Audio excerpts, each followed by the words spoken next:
semuanya. Hari ini kita bakal belajar mengenai interaksi manusia dan komputer. Sebelum kita masuk ke materi, perkenalan dulu ya teman-teman. Nama aku Della Ramanda Puspita dengan nomor FPM 1012-0232 dari kelas 3KA 19.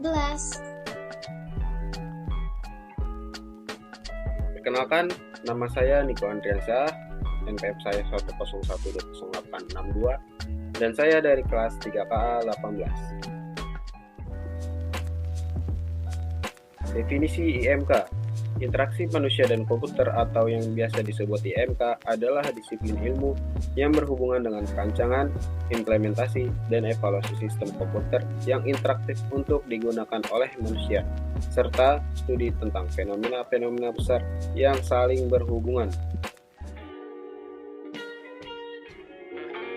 Ilmu-ilmu apa aja sih yang terlibat dalam IMK? Pertama ada psikologi, ekonomi, sosiologi, bisnis, desain grafis, komputer, ilmu kognitif, teknik, dan lain-lain. Interaksi adalah komunikasi dua arah antara manusia atau user dengan sistem komputer. Komunikasinya dibedakan menjadi dua, ada secara langsung dan tidak langsung. Jenis dari interaksi sendiri, pertama ada CLI, contohnya seperti Linux, Unix, DOS. Kedua ada menu, daftar perintah yang ditampilkan monitor.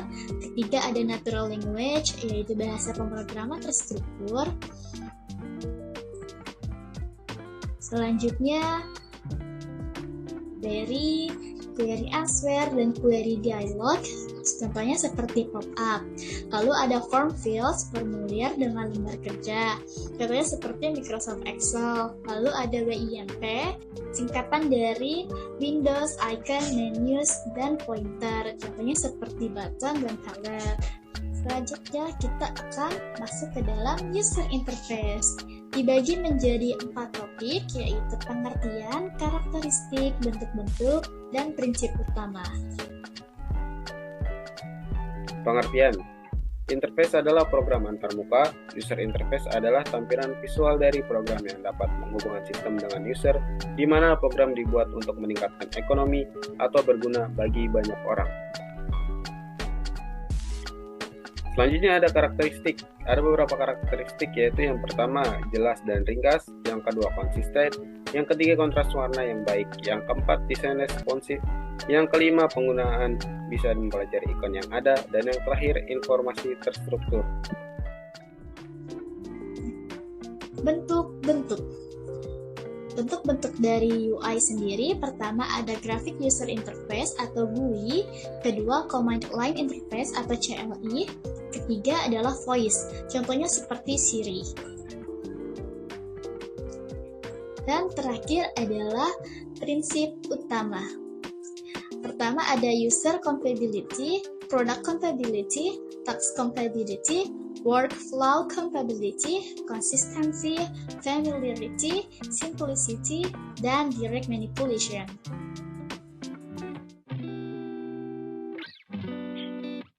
Dialog adalah pertukaran instruksi antara komputer dan manusia. Ada beberapa karakteristik dialog box. Yang pertama keseimbangan antara manusia dengan komputer. Yang kedua bisa diobservasi, yang ketiga bisa dikontrol, yang keempat umpan balik, dan yang terakhir konsistensi. Sifat ragam dialog. Yang pertama, kekuatan di mana komputer dapat melakukan semua perintah dari user. Kedua, sistem harus bersifat tidak kaku. Ketiga, menimbulkan inisiatif. Keempat, beban informasi. Kelima, kompleksitas dari dialog tidak membingungkan. Ada beberapa prinsip-prinsip desain, yaitu yang pertama keselarasan, keteraturan tatanan di antara bagian-bagian suatu karya, kesebandingan, hubungan perbandingan antara satu bagian dengan bagian yang lainnya, Yang ketiga, penekanan, mengarahkan pandangan pada suatu yang ditonjolkan. Keempat, irama, terjadi karena adanya pengulangan yang menyebabkan kita dapat merasakan pergerakan.